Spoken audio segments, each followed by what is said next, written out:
Hello everyone, and thanks to the people who've organized on a weekly basis this vigil. My name is Joe Lombardo. I'm from the United National Anti-War Coalition, which is a coalition in the United States of around 100 peace and justice groups. And we're glad to be here with you today. I'm so sorry I cannot speak to you in German, but my friend Heinrich will translate. Joe aus den USA von der United National Anti-War Coalition. Wir freuen uns sehr, ihn hier in Berlin willkommen zu heißen und dass er heute hier von der NATO-Konferenz, von den Protesten gegen die NATO-Konferenz in Madrid berichtet und von der Situation der Antikriegsbewegung in den USA. The United States is the main imperialist power in the world, and NATO is its partner in crime. The U.S. has its military in around 170 countries. It has about 20 times the number of foreign military bases as all other countries in the world combined, including many of them right here in Germany.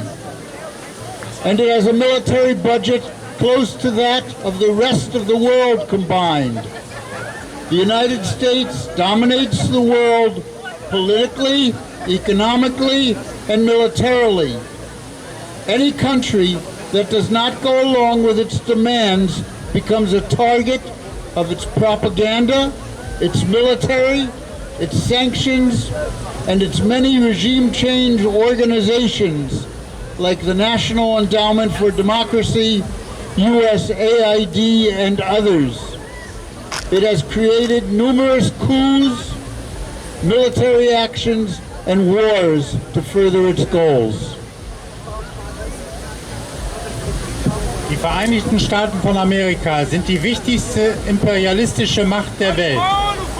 Die NATO ist ihr Komplize. Die USA haben ihre Militärpunkte in rund 170 Ländern rund um die Erde.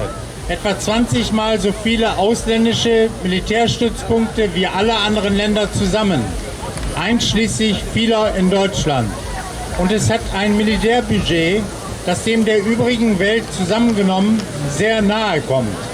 Die Vereinigten Staaten dominieren die Welt, politisch, wirtschaftlich und militärisch. Jedes Land, das US-Forderungen nicht nachkommt, wird zum Ziel seiner Propaganda, seines Militärs, seiner Sanktionen und seiner vielen Regimewechselorganisationen wie der National Endowment for Democracy, USAID und anderen. Die USA hat zahlreiche Staatsstreiche, Militäraktionen und Kriege ins Leben gerufen, um ihre Ziele zu erreichen.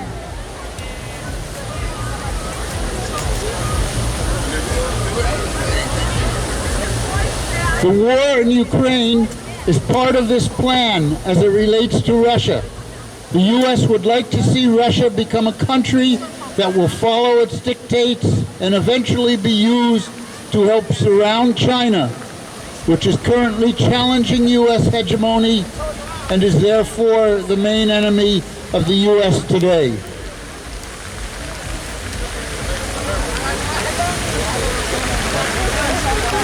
Der Krieg in der Ukraine ist Teil dieses Plans, was Russland betrifft. Die USA möchten, dass Russland ein Land wird, das seinem Diktat folgt und schließlich dazu benutzt wird, China zu umzingeln, das derzeit die US-Hegemonie herausfordert und daher heute der Hauptfeind der USA ist.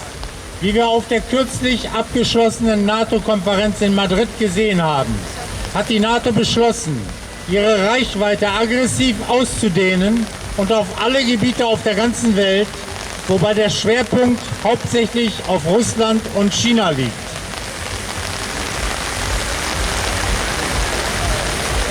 As we saw from the recent NATO conference in Madrid, NATO has decided to aggressively continue to expand and extend its reach to every area of the world, with primary focus on Russia and China.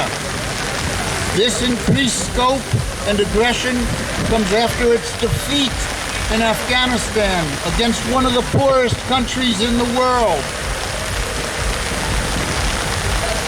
and against an insurgency armed primarily with small arms.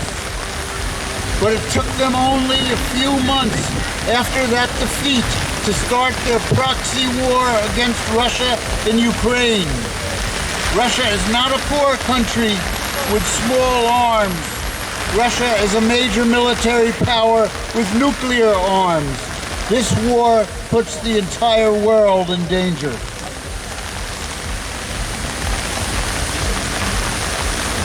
Diese verstärkte Reichweite und Aggression kommt nach der Niederlage in Afghanistan gegen eines der ärmsten Länder der Welt und gegen einen hauptsächlich mit Kleinwaffen bewaffneten Aufstand.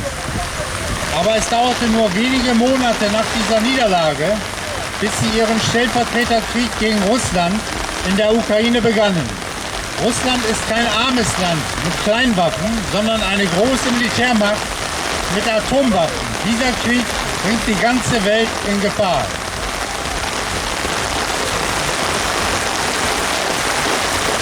The U.S. hoped that the war in Ukraine would weaken Russia. They openly stated that their sanctions would destroy the Russian economy, which they thought would cause a crisis in the country and could lead to the end of the present government and perhaps install one more friendly to the United States and its interests. They also understood that Europe and Russia and Europe and China were major trading partners, and perhaps the U.S. and hoped that they could end that relationship and hurt both Russia and China, and perhaps U.S. companies could move into the vacuum and make more profit. The U.S. also realized that a major war in Europe would be good for the U.S. military-industrial complex as it supplies weapons for war.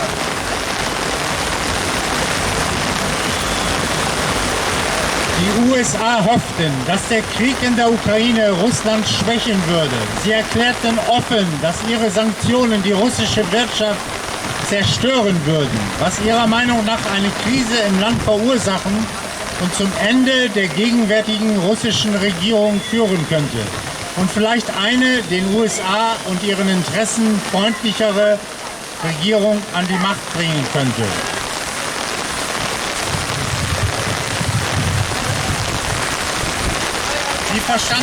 Sie verstanden auch, dass Europa und Russland und Europa und China wichtige Handelspartner waren und sie hofften, dass diese Beziehung enden würde, um sowohl Russland als auch China zu schaden. Und vielleicht könnten die US-Unternehmen in dieses Vakuum eintreten und mehr Profit machen. Die USA erkannten auch, dass ein großer Krieg in Europa gut für den militärisch-industriellen Komplex der USA wäre, da er Waffen für den Krieg liefert. But the U.S. plans have not worked out. Russia is winning the war in Ukraine. They are achieving their stated goals of denazifying the country, protecting the Russian population, especially in Donbass, and they are gaining territory important to them with access from their mainland to the Black Sea. The Russian economy is growing while the Western economies are contracting.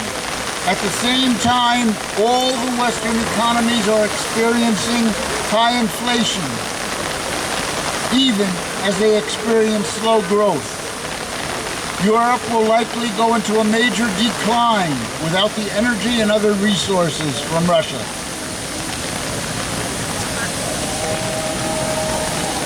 Doch die US-Pläne sind nicht aufgegangen. Russland gewinnt den Krieg in der Ukraine. Russland erreicht seine erklärten Ziele, das Land zu denazifizieren, die russische Bevölkerung vor allem im Donbass zu schützen, und sie gewinnt mit dem Zugang vom Festland zum Schwarzen Meer ein wichtiges Territorium. Die russische Wirtschaft wächst, während die westlichen Volkswirtschaften schrumpfen. Gleichzeitig erleben alle westlichen Volkswirtschaften trotz ihres langsamen Wachstums eine hohe Inflation. Ohne die Energie und andere Ressourcen aus Russland wird Europa wahrscheinlich einen großen Niedergang erleben.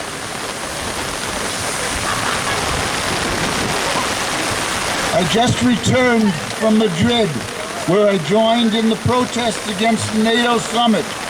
I was able to speak at one of the counter-summits that was part of the large demonstration against the NATO Summit. To my amazement, the demonstration was covered by all the Spanish media. One newspaper used its entire front page to cover the protests with a large picture of the massive crowd. This kind of coverage would never happen in the highly controlled US media. They would have ignored the protest completely. These protests and mobilizations brought much of the Spanish left together and strengthened them. It was another blow to NATO. Ich bin gerade aus Madrid zurückgekehrt, wo ich mich den Protesten gegen den NATO-Gipfel angeschlossen habe. Ich konnte auf einem der Gegengipfel sprechen und war Teil einer großen Demonstration gegen den NATO-Gipfel.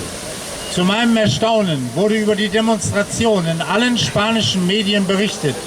Eine Zeitung nutzte ihre gesamte Titelseite, um die Proteste mit einem großen Bild der riesigen Menschenmenge zu dokumentieren. Diese Art von Berichterstattung würde niemals in den hochgradig kontrollierten US-Medien stattfinden. Sie hätten den Protest komplett ignoriert. Diese Protesten und Mobilisierung brachten einen Großteil der spanischen Linken zusammen und stärkten sie. Es war eine weitere Erniedrigung der NATO. Recently, US imperialism received another defeat. Joe Biden, the US president, called for a meeting of the various countries of North and South America in Los Angeles, called the Summit of the Americas. They decided that Cuba, Venezuela, and Nicaragua would not be allowed to attend. As a result, the President of Mexico, the countries of the Caribbean, and others decided they would not come or not send their heads of state. The meeting was a failure. But a counter-summit was held in Los Angeles, attended by hundreds of people. And another one was held in Tijuana, Mexico, right across the border from California, where delegations from Cuba, Venezuela, and Nicaragua did attend, along with others, many of whom would have been denied access to the United States.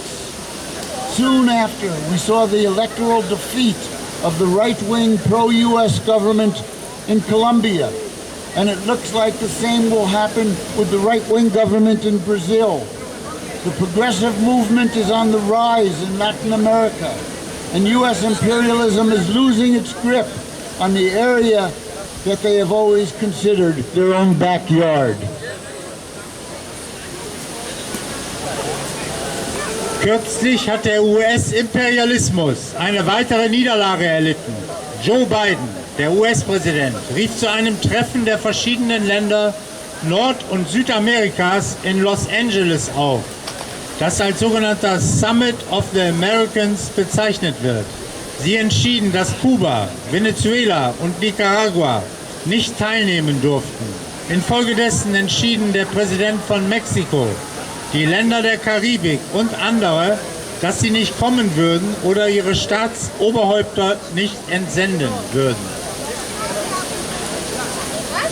Das Treffen war ein Misserfolg, aber ein Gegengipfel wurde in Los Angeles abgehalten, an dem Hunderte von Menschen teilnahmen, und ein weiterer in Tijuana in Mexiko, gleich hinter der Grenze zu Kalifornien, wo Delegationen aus Kuba, Venezuela und Nicaragua zusammen mit anderen teilnahmen, von denen viele zuvor die Einreise in die Vereinigten Staaten verweigert wurde. Bis darauf sahen wir die Wahlniederlage der rechtsgerichteten Regierung Kolumbiens. Und es sieht so aus, als ob dasselbe mit der rechtsgerichteten Regierung in Brasilien passieren wird. Die progressive Bewegung ist in Lateinamerika auf dem Vormarsch und der US-Imperialismus verliert die Kontrolle über das Gebiet, das er noch immer als seinen eigenen Hinterhof betrachtet hat. In short, the US empire and hegemony is being challenged around the world, and the war in Ukraine appears to be a pivotal point.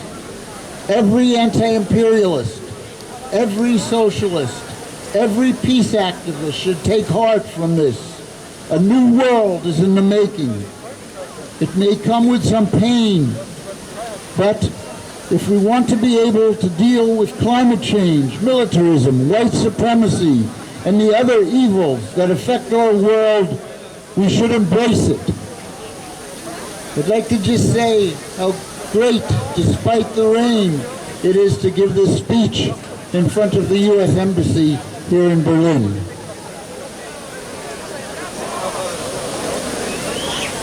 Kurz gesagt, das US-Imperium und die Hegemonie werden weltweit herausgefordert und der Krieg in der Ukraine scheint ein Dreh- und Angelpunkt zu sein. Jeder Anti-Imperialist, jeder Sozialist und jeder Friedensaktivist sollte sich daraus Mut schaffen. Eine neue Welt ist im Entstehen. Es mag mit einigen Schmerzen verbunden sein, aber wenn wir in der Lage sein wollen, mit Klimawandel, Militarismus, weißer Vorherrschaft und anderen Übeln umzugehen, die uns beeinflussen, sollten wir es annehmen. Vielen Dank. Und noch ein Wort von Joe Lombardo. Er freut sich sehr, dass er heute hier mit uns zusammen auftreten konnte und seine Worte an uns richten konnte. Und wir bedanken uns nochmal ganz herzlich für sein Kommen. Ein bisschen Musik und wir kommen zurück.